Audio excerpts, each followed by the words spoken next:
in the United States. Does that mean it doesn't happen? No, it happens, and it happens a lot. I've started the AHA Foundation back in 2007, and girls have been coming to us, women have been coming to us, whistleblowers, pediatricians. We know that it happens, and I first of all have to say I commend the FBI on this particular case. In this case, there was a whistleblower in 2013 who said, this is going on, and the FBI did a good job of finally catching and having enough evidence to prosecute this particular doctor. I think it's going to send the necessary message to those who still continue to do it. But Tucker, unfortunately, there are 26 states in the United States that have no laws. There is a federal law, but there are these 26 states and it makes it easy for people who want this done to little girls to shop around. The family, some of the little girls that this particular woman mutilated, they were brought in from Minnesota, where it is banned, to Michigan, where there is no proper ban. So there's a lot of work to do still. This practice is so cruel and horrifying that I'm not even going to, and I don't want to, describe what precisely it is on television, but it's truly awful. And I think any Westerner hearing about it would agree with that. Why has nobody been prosecuted? You sound like you've known, and that it's maybe common knowledge among those who look to find the answer, that it happens. So why has law enforcement not been on this? Well, I think it's because people don't really like talking about the genitals of little girls. And yes. I believe, and in my foundation, we believe we really do have to describe what happens. The clitoris of little girls is removed and their labia are then sewn shut. This is done to kill the libido, the sexual libido of girls when they become teenagers and women, and it's to ensure their virginity. That's what we need to know about it. Some people have religious reasons for doing it. They say it's because of Islam that they do, and others say it's because of culture or a mixture of that.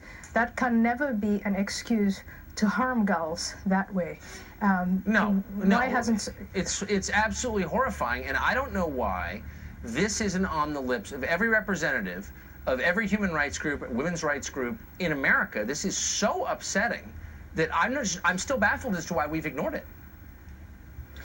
Well, the AHA Foundation, my organization, has gotten legislators to take up some legislation. We've passed successfully legislation in several states. We are still lobbying. But what we come across is there's this crazy identity politics in the United States of America now.